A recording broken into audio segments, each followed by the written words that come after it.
কিছুক্ষণ পূর্বে আমার স্বামী আমার জন্য লাল সাদা মিশেলে একটা শাড়ি কিনে এনেছেন। নিজ হাতে আমাকে শাড়িটা দিয়েছেন উনি। কারণ কারণ আজ আমার দ্বিতীয় বিয়ের জন্য আমাকে পাত্রপক্ষ দেখতে আসবে। বিষয়টা বড়ই হাস্যকর হলেও এটাই সত্যি। এখন উনি আশা করছেন আমি ওনার কথা মতো যেন তৈরি হয়ে বিকেলে পাত্রপক্ষের সামনে যাই। এক শ্বাসে কথাগুলো গড়গড় করে বলল আরহা। মুঠোফোনের অপর পাশ থেকে কি জবাব এলো শুনতে পাওয়া গেল না, কারণ ইতিমধ্যে সবার রুমে প্রবেশ করেছে। আরহার দিকে তাকিয়ে একটা দীর্ঘশ্বাস ফেলে দৃঢ় পায়ে এগিয়ে যাচ্ছিল সবার। পুরো রুমের ফ্লোরে ছড়িয়ে ছিটিয়ে পড়ে আছে কিছুক্ষণ আগে কেনা শাড়ির টুকরো। কিন্তু এমন শাড়ি তো আরহার বেশ পছন্দ। আমলও কি, এসব কি? কিছুক্ষণ পর ওনারা চলে আসবে, আর তুমি শাড়ি কেটে ফেলেছো কেন? আচ্ছা বাদ দাও, তাহলে না হয় একটা কালো শাড়ি পরে নাও। রাগে ক্ষোভে আরহার দু চোখের পানি অনবরত পড়ছে। দ্রুত পায়ে এগিয়ে আরহার শক্ত হাতে সরবের গলার চেপে ধরে ঝাঁঝালো কণ্ঠে বলল, পাজলামো পাইছেন? এসব কি? নাকি আপনি আমার সাথে নিছক তামাশা করতেছেন? যদি তামাশা করে থাকেন তাহলে আমি বলে দিচ্ছি, এখন এসব বন্ধ করুন, না হলে কিন্তু খুব খারাপ হয়ে যাবে। সরব মুচকি হেসে আরহাকে ছাড়িয়ে নিয়ে বলল, ভালোবাসার টানাপোড়েন চলছে প্রিয়তা। নিজেকে অসুখী থেকেও যে ভালোবাসার মানুষকে সর্বোচ্চ সুখী দেখতে চায়, সেই তো প্রকৃত প্রেমিক। মানে, হেয়ালি করবেন না, স্পষ্ট করে বলুন। প্রত্যেকটি মানুষের জীবনে কিছু স্বপ্ন, কিছু চাওয়া পাওয়া থাকে। যখন সে চাওয়া পাওয়ার হিসেবে বরাবর শূন্য হতে থাকে, তখন বাধ্য হয়েই ছাড়তে হয় প্রিয় মানুষের হাত। আমার একজন সন্তান চাই। ডক্টর রিপোর্ট দিয়েছেন? রিপোর্টে কি এসেছে? ওয়েট, আমি ইনফার্টিল, তাই তো? সরবের দৃষ্টি এতক্ষণ বাহিরে থাকলো, এখন স্থির দৃষ্টি আরহার দিকে। শেষ কথা বলার সময় আরহার স্বর অস্পষ্ট। কোনোভাবেই নিজেকে সামলে সে বিছানার একপাশে নিজেকে ধাতস্থ করে নিচ্ছিল। সরব বেশ করে চাইছে আরহাকে সামলাতে, শক্ত হাত এগিয়ে দিতে, কিন্তু এ তো সম্ভব নয়। মাঝে মধ্যেই আমাদের নিয়তি এমন পরিস্থিতি সৃষ্টি করে না, যেখানে আমরা নিয়তির হাতে সবাই নিছক খেলনা বই কিছুই নয়। তুমি নারী, নিজের ক্ষমতা অক্ষমতার কথা নিজে ভালো জানবে হয়তোবা, কিন্তু আমার সন্তান চাই আমলকি। ডক্টর কনফার্ম করেছেন। যদি এমন হয়ে থাকে তাহলে আপনি বিয়ে করতে পারেন। আমি অনুমতি দিলাম, কিন্তু এসব বলবেন না। তুমি আমার দায়িত্ব। প্রথমে তোমাকে সুখী দেখতে চাই, কিন্তু হ্যাঁ, আমি এটাও চাই আমার একজন সন্তান থাকুক। প্রতিটি মেয়ের মতন প্রতিটি ছেলের সুপ্ত ইচ্ছে থাকে, একদিন তার অংশ পৃথিবীতে আসবে। সবাই তখন সন্তানের বাবা বলে ডাকবে, বৃদ্ধ বয়সে অবলম্বন হবে। আমিও তাই চাইছি, কিন্তু এর বিনিময়ে আমি তোমার সুখকে নিলামে উঠাতে পারবো না। সমস্যা আমার হলে বিয়ে আপনি কেন দিবেন? আপনি বিয়ে করে নিন, আমার কথা আপনার না ভাবলেও চলবে। তুমি বুঝতে পারছো না কেন? এভাবে হয় না। নিভে যাওয়া প্রদীপের শিখা হঠাৎ ঘি ফেলে যেভাবে জ্বলে ওঠে, ঠিক সেভাবেই জ্বলে উঠল। দ্বিগুণ জোরে চিৎকার করে বলল, আজ আপনি রিপোর্ট পেলেন, জানতে পারলেন আমি মা হতে পারবো না, আর আপনি এক বেলার মধ্যে আমার জন্য পাত্র ঠিক করে ফেললেন। আপনাকে সন্তান দিতে পারবে এমন কাউকে বিয়ে করে আনলেই তো হয়। আমাকে নিয়ে এত মাথা ব্যথা কেন দেখাচ্ছেন? আপনার সমস্যা তো আমি, তাই না? আমি থাকলে আপনার সমস্যা হবে, এটাই তো। আমি চলে যাব, কিন্তু আপনি এখন এখান থেকে চলে যান। আপনার মুখ আমি দেখতে চাই না। আল্লাহ তাআলার কাছে প্রার্থনা করুন যেন আমার মুখ আপনাকে আর দেখতে না হয়। তবু আল্লাহ তাআলার দোহাই, আমার উপর এমন মানসিক অত্যাচার বন্ধ করুন, না হলে আমি আত্মহত্যা করতেও দুইবার চিন্তা করব না। এ পর্যায়ে আরহা ধাক্কাতে ধাক্কাতে সড়ককে রুম থেকে বের করে দেয়। রুমের দরজা আটকে দিয়ে চিৎকার করে কান্না করতে লাগলো আরহা। সরবের চোখে মুখে তখন অপমানের ছাপ স্পষ্ট। শক্ত চোয়ালে বেশ দৃঢ় কণ্ঠে দরজার ওপাশে থাকা আরহাকে উদ্দেশ্য করে বলল, ঠিক ৯টার সময় পাত্রপক্ষ আসবে, তৈরি হয়ে থাকবে। না হলে আমার থেকে আর কেউ খারাপ হবে না। আশকারা পেয়ে মাথায় উঠে গেছো, তাই না? যত সব। এতক্ষণ চুপচাপ ছিলে, ছেলের বউয়ের সব দেখছিল মনোয়ারা বেগম। কি হয়েছে, কেন এমন করছে কিছুই জানেন না উনি। আজ সকালে তো সব ঠিকই ছিল, তবে এখন কি হলো? আরহা তো এমন মেয়ে নয়, অনেক বুদ্ধিমতী মেয়ে। সরবের কোনো কথার অমান্য করে না। ঝগড়াটা জাটি তো অনেক দূরের কথা। ৩ বছরের বৈবাহিক জীবনে তাদের মধ্যে কখনো মনোমালিন্য হয়নি। আজকে তাহলে কি হলো? একটা দীর্ঘশ্বাস ফেলে আরহার রুমের দিকে এগোলো মনোয়ারা বেগম। দরজার ওপাশে আরহার গোঙানির শব্দ স্পষ্ট শুনতে পাচ্ছেন। দ্রুত সাবির গোসা এনে দরজা খুলে রুমে প্রবেশ করে দেখলেন আরহা ফ্লোরে পড়ে আছে। অজানা আশঙ্কায় মনটা কুঁকড়ে যাচ্ছিল। তবে কি সরব মেয়েটাকে মেরেছে? মাথায় কারো স্পষ্ট চোখ মেলে তাকায় আরহা, আবারও ফুঁপিয়ে কেঁদে ওঠে। কোনোভাবেই নিজেকে স্বাভাবিক রাখতে চেষ্টা করে বলে, মা, আমি কখনো মা হতে পারবো না। বিধাতা আমাকে সে ক্ষমতা দেয়নি, তাই বলে কি তোমার ছেলে আমাকে অন্য কারো হাতে তুলে দিতে পারে? সমস্যা যেহেতু আমার, তাহলে উনি বিয়ে করলেই তো পারে। আমি না হয় শুধু নামমাত্র স্ত্রী হয়ে রইলাম, কিন্তু উনি আমাকে বিয়ে দিতে কেন চাইছে? আমার কি দোষ? আরহার কথা তেমন একটা বুঝতে পারলাম না মনোয়ারা বেগম। আলগোছে আরহার শাড়ির আঁচল টেনে দিয়ে রুম থেকে বের হয়ে নিজের রুমে চলে আসে। মস্তিষ্কে শুধু একটা কথাই চলছে, আরহা মা হতে পারবে না, তাহলে সরব তাকে কেন বিয়ে দিতে চাইছে? খুব সযত্নে নিজের রুমে আরহাকে ঘুম পাড়িয়ে দিচ্ছিল মনোয়ারা বেগম। ঠিক রাত 8:30টায় সরব বেরিয়ে এলো, হাতে রিপোর্ট নিয়ে। বসার ঘরের সোফায় গা এলিয়ে দিয়ে আরো একবার চোখ বোলালো রিপোর্টে। না, কোনো ভুল নেই, সব সত্যি। কিছুক্ষণ পর পা বাড়ায় রুমের উদ্দেশ্যে। ভেবেছিল আরহা হয়তো রুমে দরজা আটকে রাখবে, কিন্তু দরজা ধাক্কা দিতেই খুলে যায়। রুমে আরহা নেই। একরাশ ভয়ের মেঘ জমেছে মনে। হয়তো এক্ষুনি বৃষ্টি হয়ে ঝড় ঝাড়িয়ে নামবে দুচোখ দিয়ে।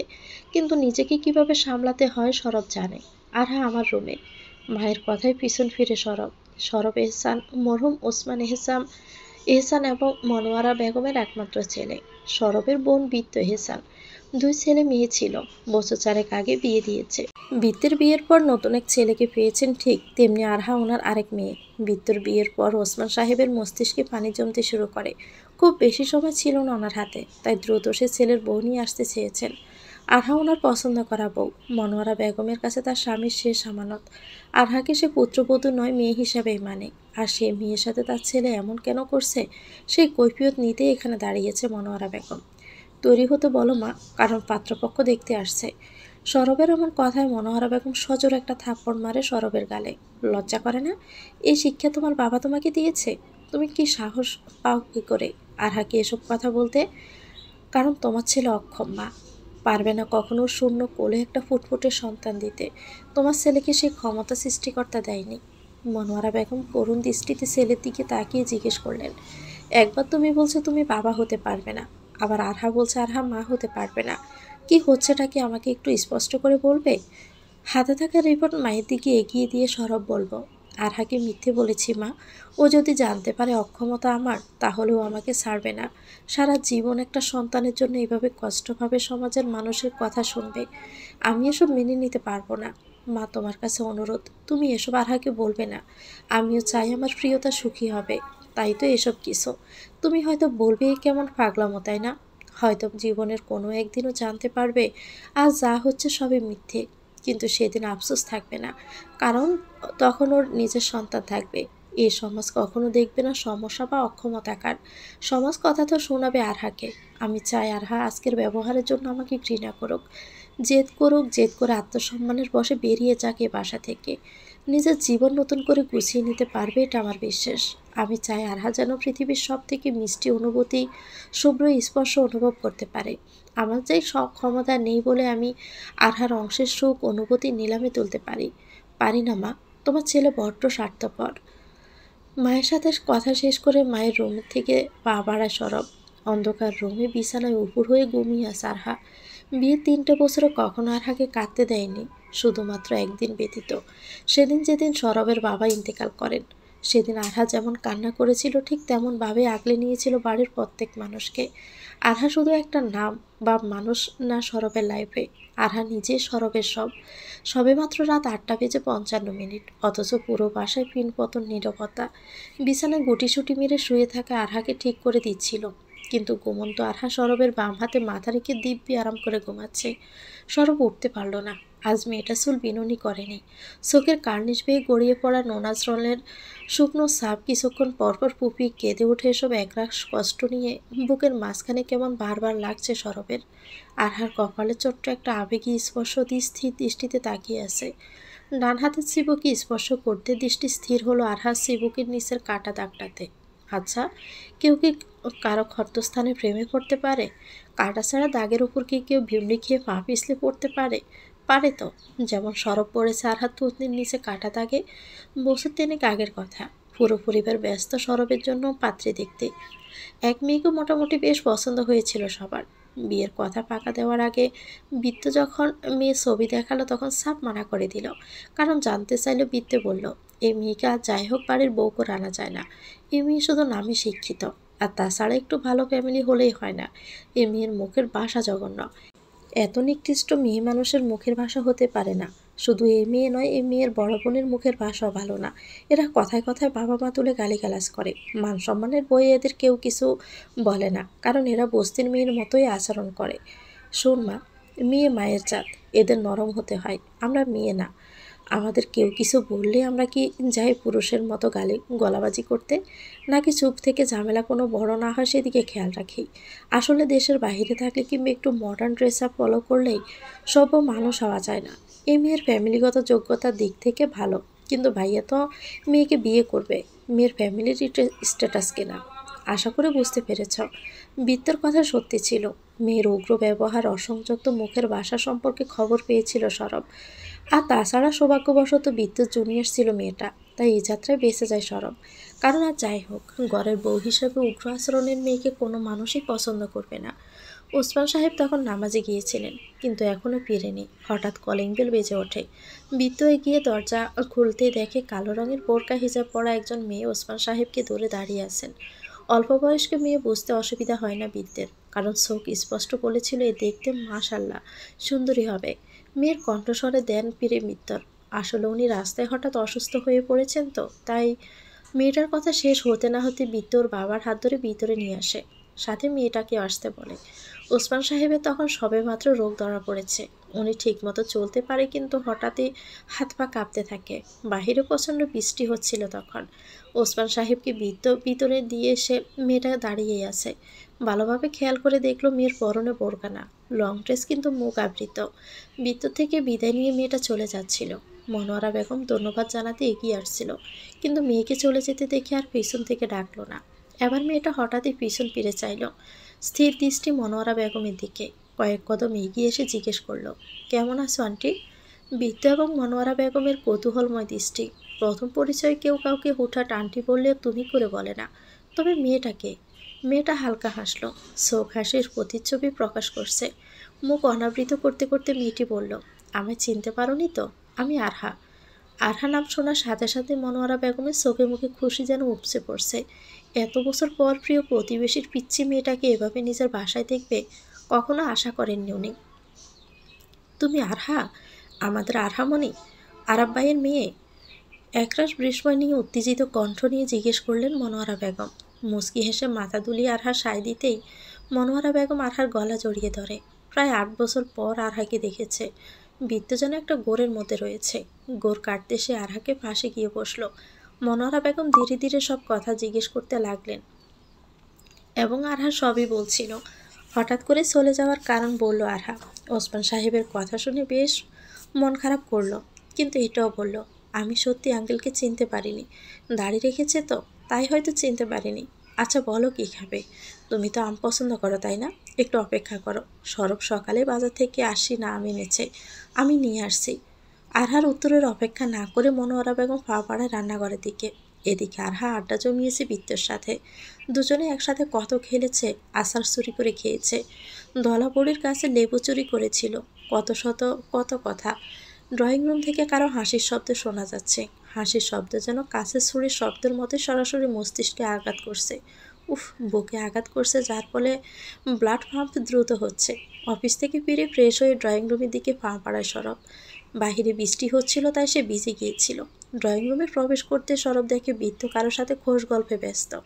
সরবকে দেখতে দ্রুত জিজ্ঞেস করে, দেখতো ভাইয়া চিনতে পারিস কিনা? শ্বেত দ্রুমের ন্যায় পা দুটো, পায়ের নখে মেহেদির রং। অবশ্য ইদানিং মেহেদি থাকে নাকি? মেহেদির নাম করে যা বিক্রি করা ওসব তো কেমিক্যাল প্রোডাক্ট। হাত দুটো শুধু কবজি দেখা যাচ্ছিল। মেয়েটার চুলগুলোর একপাশে ভেজা, মনে হয় আসার সময় বৃষ্টিতে ভিজেছে। হঠাৎ চোখ পড়লো থুতনি নিচে। সব বিস্ময়ে সরব বলল, আরহা, চিনিস তাহলে?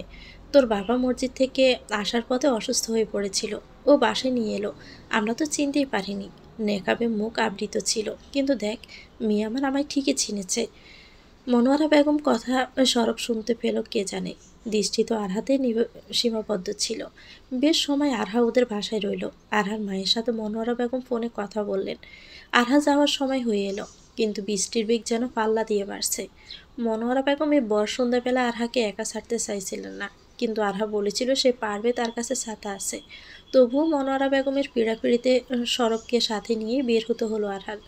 বাহিরে গুটগুটে অন্ধকার। তাই রাত করে হিজাব না বেঁধে মাথায় ওড়না দিয়ে রেখেছে আরহা। কাঁধে ব্যাগ ঝোলানো, ডান হাতে লং ড্রেসের নিচের অংশ গুটিয়ে উঁচু করে হাসছে। সরব মাথায় ছাতা ধরে আছে। ভাগ্য ভালো তাই একটা রিক্সা পাওয়া গেল। রিক্সায় ওঠার পর রিক্সাওয়ালা কাগজ দিয়ে তাদের ডেকে দিলে আরহা রিক্সাওয়ালার মাথায় ছাতা ধরে। এমন ব্যবহারে মোটেও অবাক হয় না সরব, কারণ ওর এমন কাজের সাথে সে পূর্ব পরিচিত কিনা তাই। রিক্সা একটু ঝাঁকুনি দিতে আরহা খুব শক্ত করে রিক্সার হুড ধরে ফেলে, কারণ তার রিক্সার এক্সপিরিয়েন্স যে মোটেও ভালো নয়। এখনও রিক্সায় উঠতে তার ভয়। আসলে আমি উঠি না, আম্মুর সাথে উঠলে আম্মু ধরে রাখে, না হলে আমি পড়ে যাই। সরব মুচকি হাসে, বাম হাত বাড়িয়ে আরহার পাশের হুড শক্ত করে ধরে রাখে, যেন এটা একটা সুরক্ষা চক্র। রাস্তার এই কথা ও কথা শুধু আরহা বলছিল, সরব চুপচাপ শুনছে, কারণ এখন তো শ্বাস নেওয়াই দুষ্কর, যেখানে আবার কথার উত্তর দিবি কি। বাসার কাছে আসতে আরহা থামতে বলে। খুব জোরাজুরি করলেও সরবের এক কথায় যেতে বাধ্য হয়, কারণ এই সময় হয়তো আর রিক্সা নাও পেতে পারে। স্বাভাবিক বিদায় নিয়ে সরব চলে আসে, কিন্তু মনে কোথাও একটা অপূর্ণতা যেন তৃপ্তির ডেকুর তুলছিল।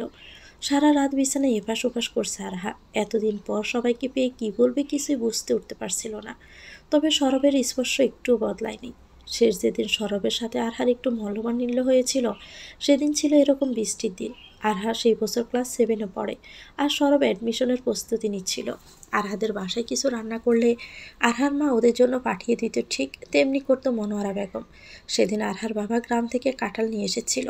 আরহার মা প্লেটে কাঁঠালের রোয়া দিয়ে পাঠিয়ে দেয় আরহাকে, কিন্তু ফিরে আসার সময় আরহা পড়ে যায় থুতনির নিচে, বেশ খানিকটা কেটে যায়। সরব কিছু দূরে দাঁড়ানো ছিল। এসব দেখে দ্রুত এসে আরহাকে ধরতে আরহা আরও জোরে কান্না করতে লাগলো। রক্তে একাকার অবস্থা। ওড়না দিয়ে চেপে ধরে বাসায় এসে যখন অ্যান্টিসেপ্টিকে তুলো বিছিয়ে পরিষ্কার করে দিচ্ছিল আরহাকে, আরহা সে কি কান্না! জ্বলছে জ্বলছে বলে পুরো পাড়ে মাথায় তুলছিল, কারণ তখন অফিস টাইম ছিল। রক্তে একাকার অবস্থা দেখে সবাই ভীষণ ভয় পেয়ে যায়। বাধ্য হয়ে সরবের বের হতে হয় আরহাকে নিয়ে। ফার্মেসি থেকে যখন ব্যান্ডেজ করিয়ে নিয়ে আসছিল, রিকশায় বসে আরহার হাত ধরে নির্লিপ্ত কণ্ঠে সরব বলল, আমি যদি ডক্টর হতে পারি তাহলে তোর স্কাল কেটে মগজ বের করে নিব, তারপর একটু চোখে দেখব। আচ্ছা, তোকে কেন? সে রাতে খাবার টেবিলে সরব যেন এক নিস্তব্ধতায় মোড়ায় মানব। কারো কোনো কথায় কান অবধি ফোসালেও মস্তিষ্ক অবধি স্পর্শ করছে না। কিন্তু এদিকে মনোয়ারা বেগম বৃদ্ধ তো আরহা নাম জপিয়ে যাচ্ছে। কোনোভাবেই কিছু খেয়ে রুমে এসে বিছানায় গায়ে এলিয়ে দেয় সরব। আরহাকে প্রথম দেখেছিল যেদিন, সেদিন গোলুমুলো একটা মেয়ে হাতে আইসক্রিম পিচ্ছি মেয়ে বাবার করেছিল। আদর করা চলে এক আন্টি চুলে হাত দিয়েছিল বলে সে কি কান্না। ক্লাস 1-2-তে পড়তে হয়তো বা মেয়েটা। স্বাভাবিক বাচ্চারা যেমন হয় তেমনি ছিল, কিন্তু অসুস্থ। দরিদ্রের প্রতি আরহার বিশেষ টান ছিল। প্রায় সময় সরব দেখতো নিজের ভাগের টিফিনের টাকাটা হয়তো কাউকে দিয়ে দিচ্ছে, কিংবা রাস্তার কুকুরকে কিছু কিনে খেতে দিচ্ছে। তবে ভালোবাসা বলতে তখন কিছুই ছিল না।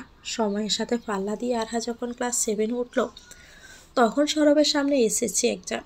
একদিন সকালবেলা বাসায় চিৎকারে টিকা মুশকিল হয়ে যাচ্ছিল। দরজা লাগিয়ে সরব পড়তে বসেছে, যদি চিৎকারের শব্দ কম আসে আর কি। কিন্তু হলো তার বিপরীত। কেউ একজন দরজায় অনবরত আঘাত করে চলছে। দরজা খুলে দিতেই 2-4টা কিল সরাসরি এসে সরবের বুকে লাগতেই সামনের ব্যক্তির বোধশক্তি উদয় হলো। দুচোখে দুটি প্রশান্ত সাগর নিয়ে হাত দিয়ে ধাক্কা দিয়ে সরবের রুমে ঢুকে যায়। রুমের দরজা বন্ধ করে দেয় আহা। কান্না থামছেই না। ঘটানোর আকস্মিকতায় সরব নিজেকে চুপচাপ কয়েক মুহূর্ত সময় দিয়ে নিজেকে ধাতস্থ করে সামনে এগিয়ে যায় আরহার দিকে। কাঁদছিস কেন? অপর পাশ থেকে কান্না ভীতিতে কোনো উত্তরই আসছে না দেখে সরব জোরে ধমক দিলে আরহা ডান হাতে তর্জনী দিয়ে নিজের নাকের বাঁ দিকে ইশারা করে দেখায়। লাল হয়ে আছে নাকের বাঁ পাশে, ছোট একটা সাদা সুতো ঝুলছে। নাক বিদিয়েছিস? আমি বিদাতে চাইনি, আম্মু আন্টি ওনারা জোর করে। কথা শেষ করবে কি? মেয়ে তো কেঁদেই অস্থির। সরব এক গ্লাস পানি এগিয়ে দেয়, কিন্তু সে কিছুতেই খাবে না। যখন রুমের দরজা খুলতে যাচ্ছিল সরব, আরহা দৌড়ে গিয়ে বাধা দেয়, কারণ এখনও নাকি কান বিদানো বাকি, আর সে কান বিদাবে না। আর সরব বা অন্য কেউ জোর করলে বাসা থেকে চলে যাবে। দরজার ওপাশ থেকে মনোয়ারা বেগম আরহার মা সব কিছু শুনে সরবকে বলে আরহাকে একটু দেখে রাখতে, কিছু লাগলে দিতে, তবে কোথাও যেন না যায় সেদিকেও খেয়াল রাখতে বলেই চলে যায়। ড্রয়ার থেকে নাফা বের করে একদম আরহাকে খাইয়ে দেয় সরব। এদিকে আরহা কান্না করছিল ব্যথায়, নাক দিয়ে পানি পড়ছিল। হঠাৎই যখন নাকের পানি মুছতে যায়, নাকের বাঁ পাশে লেগে ব্যথায় চিৎকার করে ওঠে আরহা। কান্না করলে নাক দিয়ে পানি পড়বে স্বাভাবিক, কিন্তু আর এক ফোঁটা পানি নাক দিয়ে পড়লে খবর আছে। চোখ দিয়ে ফেলতে ইচ্ছে করলে ফেলতে পারিস, কিন্তু নাক দিয়ে পানি ফেললে তোর একদিন কি আমার একদিন হবে। সরবের এমন হুমকিতে আরহা চুপচাপ বসেছিল। কিছুক্ষণ পর সরবের স্টাডি টেবিল থেকে মীর মোশাররফ হোসেনের লেখা বিষাদ সিন্ধু নিয়ে পড়তে লাগলো আরহা। সরব তখন ক্যালকুলাসে ডুব দিয়েছে। ঘন্টা দুয়েক পর যখন সরবের মনে হলো এ রুমে আরহা নামের কোনো প্রাণী আছে, ততক্ষণে আরহা ঘুমের সাগরে ডুব দিয়েছে। এলোমেলো আরহার বুকের উপর থেকে বই সরিয়ে মাথার নিচের বালিশ ঠিক করে গায়ে কম্বল জড়িয়ে দেয় সরব। নাকটা তার হালকা ফুলে গেছে। জীবনের 18তম বছরের এক হাড় কাঁপানো শীতের দুপুরে সরব নিজেকে বড্ড তৃষ্ণাত অনুভব করল। মস্তিষ্কের নিউরনগুলো দ্রুত সংকেত পাচ্ছিল না। বুকের ভিতর অদ্ভুত অনুভূতি। সে অনুভূতির পথে হেঁটে সরব ছোট ছোট অনুভূতিতে ভরিয়ে দিয়েছিল আরহার নাকের পাশে সদ্য বিধান অংশ। সেদিনের পর থেকে আরহা নামের মানে হয়তো পাল্টেছিল। কারণে অকারণে দেখতে তাকে ভালো লাগতো, কিন্তু এক্সামের জন্য এত সময় হয়ে উঠত না। তারপর 8 মাস পর আরহা যেদিন ব্যথা পেল, সেদিন ছিল তার সাথে শেষ দেখা। আরহাকে নিয়ে ফিরে এসেই দ্রুত নানুবাড়ি যেতে হয় সরবদের। 15 দিন পর যখন ফিরে এসেছিল, এসে জানতে পারলো আরহারা চলে গেছে। তারপর দীর্ঘ 8 বছর সামনে এসেছে আরহা। আরহার স্মৃতিগুলো বক্সে বন্দি ছিল এতকাল। ওর চুলের কাটা, একটা ধূর ভাঙা নাকফুল, সাথে রক্তে মাখানো ওড়না, সবার আড়ালে লুকিয়ে চুকিয়ে বাঁচিয়ে রেখেছে সরব। প্রথম টিউশনির পুরো টাকা আজও গচ্ছিত আছে সরবের আলমারির ড্রয়ারে আরহার জন্য। আচ্ছা, এটা কি শুধুই ভালোবাসা ছিল, নাকি কোনো আবেগ? দিন কয়েক খুব অস্থিরতায় কাটলো আরহার। হঠাৎই একদিন নিমন্ত্রণ এলো সরবদের বাসা থেকে। আরহার বাবা নিমন্ত্রণ রাখলেন। শুক্রবারের সকালে আরহার পরিবার উপস্থিত হলো সরবদের বাসায়। আরহা যেদিন ব্যথা পায় সেদিন সরবের বড় মামি আত্মহত্যা করে, তাই তো দ্রুত তারা চলে গিয়েছিল। বড় বাবির কথা বলে বেশ আক্ষেপ করলেন সবাই, কিন্তু আত্মহত্যা মেনে নিতে কষ্ট হচ্ছিল। বিন্তুর স্বামীর সাথে পরিচয় হয় আরহার পরিবার। বেশ ভদ্র, ভালো ছেলে বিত্তের স্বামী। পুরো দিন বেশ আমেজেই কাটিয়ে সবাই সিদ্ধান্ত নিলে বিকেলে পাশের রিসোর্টে যাবে। পুরো রাস্তায় আরহার মা আফসোস করছিল। আসলে সরবদের পরিবার যেদিন নানু বাড়ি যায়, তার কয়েকদিন পরে হঠাৎ আরহার বাবার ইমার্জেন্সি ট্রান্সফার হয়। 2 দিনের মধ্যে শিফট হয় খুলনায়। যাওয়ার পথে আরহার মায়ের ফোন হারিয়ে যায়, তাই আর যোগাযোগ সম্ভব হয়নি। সবাই রিকশায় করেই যাচ্ছিল, কিন্তু মনোয়ারা বেগম সরবকে বলল আরহাকে নিয়ে বাইকে আসতে, কারণ আরহার রিকশায় প্রচণ্ড ভয়। বেচারি মেয়েটা যখন রিকশায় উঠে তখন কিছু না কিছু তার হবেই। সবাই চলে যাওয়ার পর আরহা সরবের বাইকের পাশেই দাঁড়িয়ে আছে। কিছুটা অস্বস্তি দেখে সরব জিজ্ঞেস করলো, কোনো সমস্যা? ইচ্ছের বিরুদ্ধে মুখে হাসি টেনে মাথা দুপাশে দুলিয়ে আরহা বলল, না। উঠে বসতে সরব বেশ বুঝতে পারল আরহা প্রথমবার বাইকে উঠেছে। মুচকি হেসে গাড় গড়িয়ে বলল, প্রথমবার? হুম। কেন? কার বাইকে উঠবো আর? এতটা স্পেশাল কারো বাইকে লাইফে হয়ে উঠিনি, তাই। But ma'am, you are special. You know why? You are the first girl to sit on the back of my bike. মানে মানে কিছুই না। কাইন্ডলি একটু ধরে বসিয়ে, পড়ে গেলে কর্তৃপক্ষ দায়ী থাকবে না। বেশ উপভোগ করছিল আরহা সরবের সঙ্গ। নীরবতা কাটিয়ে আরহা জিজ্ঞেস করলো, তোমার বড় মামি মারা গেল কিভাবে? আত্মহত্যা করেছিল। কেন? একটা সন্তান জন্ম দিতে না পারার অক্ষমতার কারণে। দিন শেষে মামার অবহেলার কারণে বন্দা অলক্ষী অপবাদ খণ্ডাতে গিয়ে এসব হয়েছে।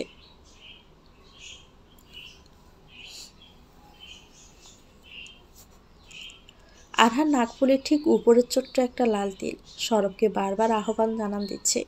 আড্ডায় সবার সাথে বসলেও সরব আরহার নাকের তিলে আটকে আছে। বিষয়টা প্রথমে খেয়াল হলো বিত্তের স্বামীর। বিত্তকে ইশারা করে দেখালো। বিত্ত মুচকি হাসে। এদিকে সরবের এমন বোকামো কারো নজর এড়ায়নি। খানিকটা সাহস নিয়ে বিত্তের স্বামী মনোয়ারা বেগমকে ডেকে একটু আড়ালে নিয়ে যান। আরও খানিকটা সাহস করে সরব আরহার বিয়ের কথাটা বলে। যেহেতু পাত্রী খোঁজা হচ্ছে, এদিকে আরহা যথেষ্ট ভালো ভদ্র মেয়ে। মনোয়ারা বেগম মনে মনে যে চিন্তা করেনি এমন নয়, তবে আবার মেয়ের জামাইয়ের মতামত পেয়ে বেশ খুশি হয়েছেন উনি। ওসমান সাহেবকে বললে সে সম্মতি জানায়, কিন্তু আরহার পরিবার কিভাবে নিবে কথাটা, এটাই চিন্তার বিষয়।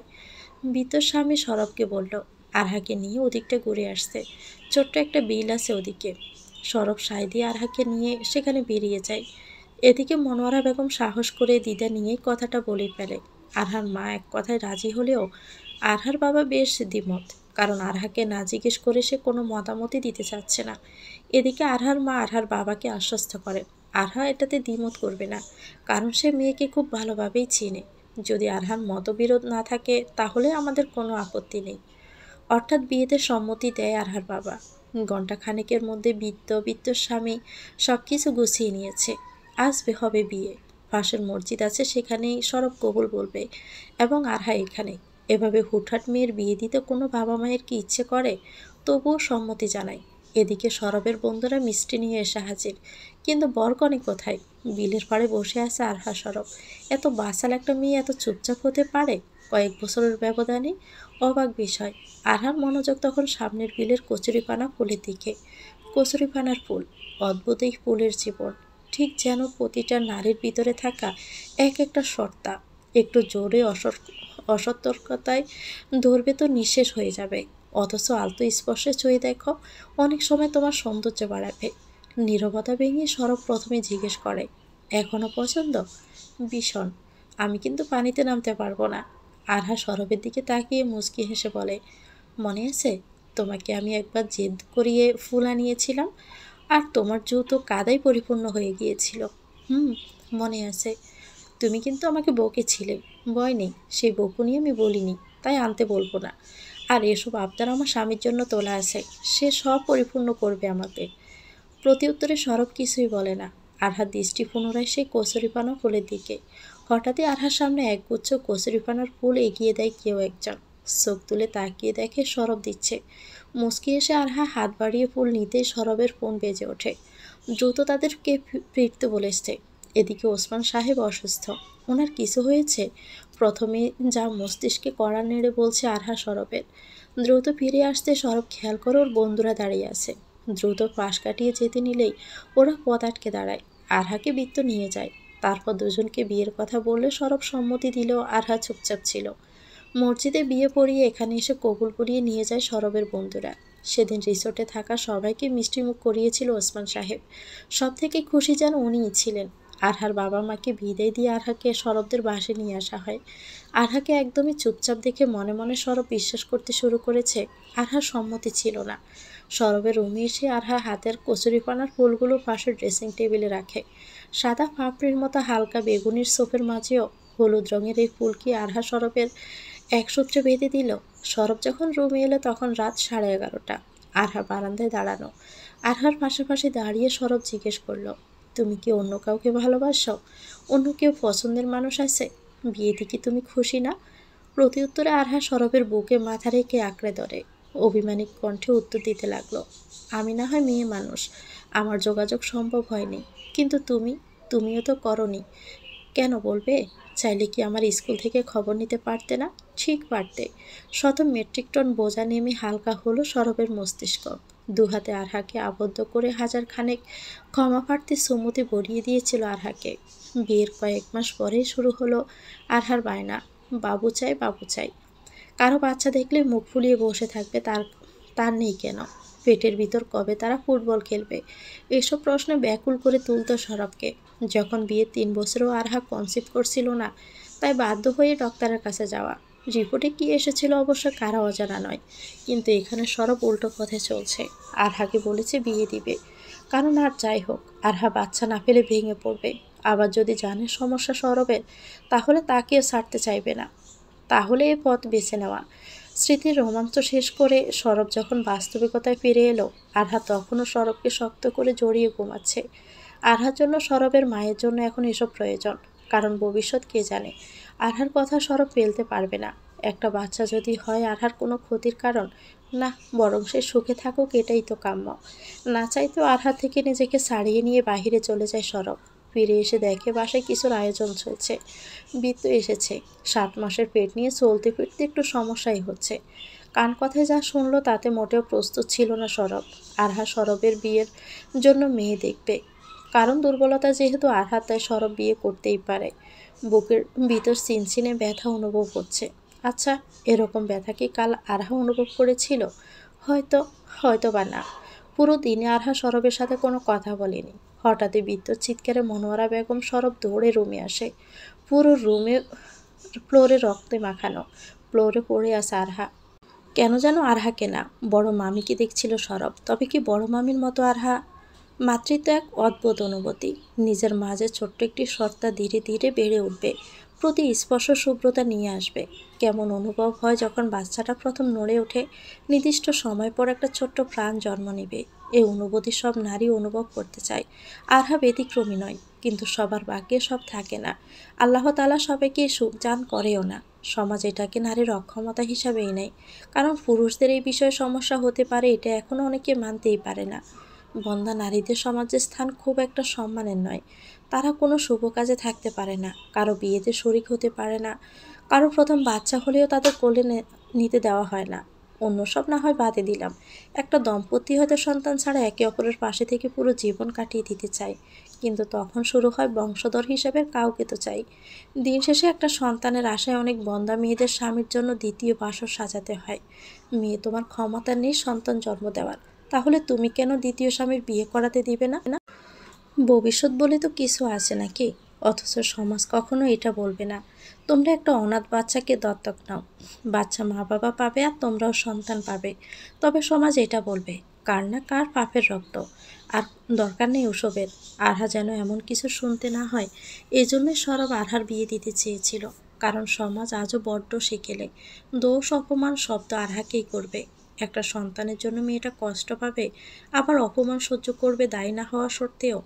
আরহার জ্ঞান ফিরেছে, বৃত্ত বেশ রেগে আছে, পারলে ঠাটিয়ে চড় মারে আরহা দুগালে। এদিকে মনোয়ারা বেগম ছেলের বিরুদ্ধে গিয়ে আরহাকে সব সত্য বলে দেয়। তারপর রুম থেকে বেরিয়ে যায় সরব আরহাকে একান্তে সময় দিয়ে। সবটা শুনে আরহা হাত বাড়িয়ে দেয় সরবের দিকে। অপরাধীর মতো মাথা নিচু করে আরহার পাশে বসে সরব। সরবের বাম হাত জড়িয়ে কাঁধে মাথা রাখে আরহা। নাকের পানি চোখের পানি এক করে বলল, তোমাকে বেস্ট অভিনেতার অ্যাওয়ার্ড দেওয়া উচিত। এমন করলে কেন? জানো আমার কতটা কষ্ট হয়েছে? মিথ্যেও বলেছ। সরব তখনও চুপচাপ, দৃষ্টি ফ্লোরের দিকে।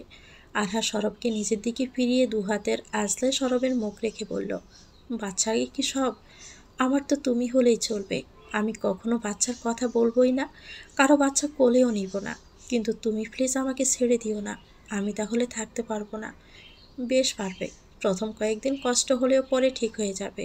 স্বামীর সংসার তোমার সব হবে, ভালোভাবেই হবে। আমার প্রতি দয়া দেখানোর প্রয়োজন নেই, তুমি দয়া দেখানোর কিছুই না। তাছাড়া তোমাকে নিয়ে বেশ আছি, সন্তান হবে না বলে আবার বিয়ে করতে হবে, এটা কেমন কথা? আমরা দুজনে বেশ থাকতে পারবো।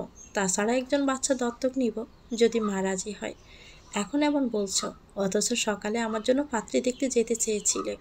সমাজে এক পুরুষ দুই স্ত্রী নিয়ে থাকতেই পারে, আর তাছাড়া দ্বিতীয় বিয়ে তুমি করলে আমি মেনে নিতাম ঠিক, তবে হয়তো সম্পর্কের অস্তিত্ব হারিয়ে যেত। বাহ, এটা খুব ভালোই বলেছ। নিজের সমস্যা বলে স্বামীর বিয়ে করাতে দুবারও চিন্তা করবে না, অথচ স্বামীর সমস্যা বলে দয়া দেখিয়ে যাবে। যাবো তো, 100 বার যাব। কারণ আমার অনুভবে প্রথম এবং শেষ পুরুষ তুমি, সদ্য ফোটানো নাকে চুমু দেওয়া পুরুষ তুমি, রক্তাক্ত মাখা ওড়না যত্ন করে রাখা পুরুষ তুমি। তুমি আমার অনুভবের সেই পুরুষ, যার ভালোবাসা পাওয়ার জন্য আমি 8টি বছর অপেক্ষা করেছি। তবুও বলবে আমি দয়া করেছি? বললে বলতে পারো, তবুও আমি তোমাকে ছাড়া থাকতে পারবো না, কারণ আমার অনুভূতি তুমি। আরহার কথায় উত্তর দেয় না সরব। যা বোঝানোর জন্য এত অভিনয় করলো, হয়তো আরহা এবং পরিবারকে বোঝাতে সক্ষম হয়েছে। দেখতে দেখতে 2 মাস পার হয়ে যায়। আজ বৃদ্ধর ডেলিভারি ডেট, সি সেকশনে যেতে হয়েছে বাচ্চার পজিশনের জন্য। তাছাড়া টুইন্সের জন্ম দিয়েছে বৃদ্ধ। আরহা দূর থেকে দেখলো দুজন নার্সে দুটো বাচ্চা কোলে নিয়ে আসছে। ওদের কাছাকাছি আসতে বৃদ্ধ স্বামীর কোলে একটা বাবুকে নার্স দিতে চাইলে বৃদ্ধ স্বামী সরে গিয়ে আরহাকে এগিয়ে দেয়। বৃদ্ধর প্রথম সন্তানকে প্রথম আরহাই কোলে নেয়। ছেলে বাবু বেশ বড় সড়ো চোখে তাকিয়ে আছে। আরহা কোলে নিয়ে চুপচাপ দাঁড়িয়ে আছে। অন্যবাবু বৃদ্ধর স্বামীর কোলে। আয়া খালারা এসে টাকা চাইছে, কারণ একজোড়া রাজপুত্রের জন্ম দিয়েছে।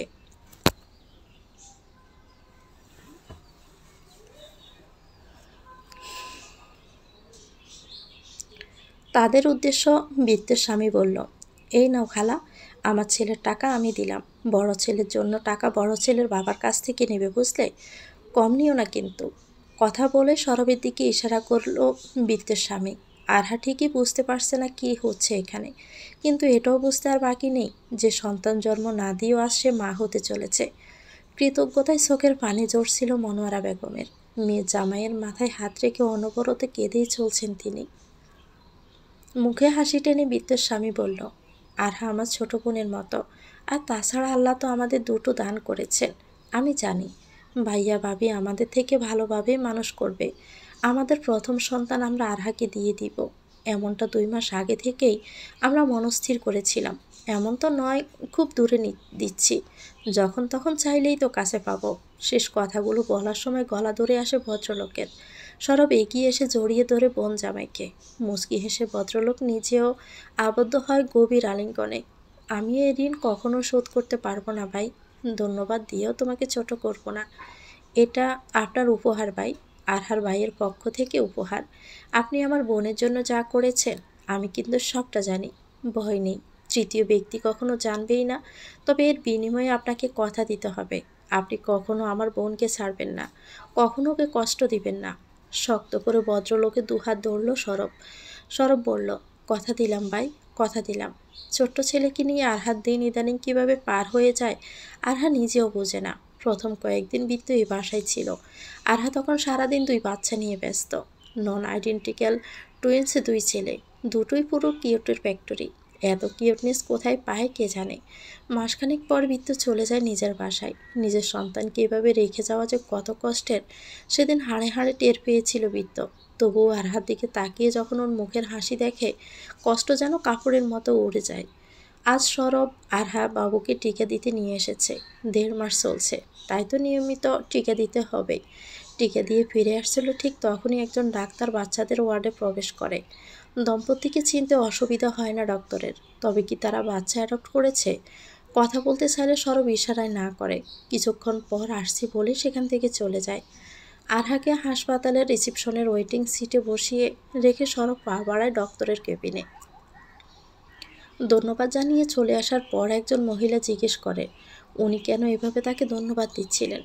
ডক্টর তখন হেসে জবাব দেয়, ক্যারিয়ার জীবনে অনেক পুরুষ দেখেছি সন্তান জন্ম দিতে না পারে স্ত্রীকে ছেড়ে দিতে, কিন্তু উনি আমার লাইফে দেখা প্রথম পুরুষ যে কিনা স্ত্রীর অক্ষমতার কারণ পুরো পৃথিবীর কাছে লুকিয়ে ভুল রিপোর্ট বানিয়ে নিজের অক্ষমতা আছে বলে বেড়াচ্ছেন। উনি শুধুমাত্র তার স্ত্রীকে বন্ধ অপবাদ দিতে মুক্তি দিতে। সত্যি পুরুষ জাতি এক অনন্য সৃষ্টি, কারণ কাপুরুষ তো কখনো পুরুষদের কাতারেই পড়ে না। ধীর গতিতে রিক্সা চলছে। আরহার কোলে বাবু। সরবের বাম হাত পেঁচিয়ে আছে আরহার কোমর। মেয়েটার রিক্সার ভীতি এখনও গেল না। তাতে কি, রিক্সার ভীতি না থাকলে হয়তো এভাবে বসা হতো না। আরহাকে যখন বাবুর সাথে কথা বলতে দেখে সরব, তখন মনে হয় তার সামান্য মিথ্যের কারণে চারপাশ শুভ্র স্পর্শে পরিপূর্ণ হয়ে উঠেছে। তো ভিউয়ার্স, গল্পটির নাম হচ্ছে শুভ্র স্পর্শ, লিখেছেন সৌরভী সুভাষিনী। গল্পটি কেমন লাগলো কমেন্ট করে জানাবেন। ভালো লেগে থাকলে চ্যানেলটিকে সাবস্ক্রাইব করে আমাদের সাথেই থাকবেন। আল্লাহ হাফেজ, আসসালামু আলাইকুম।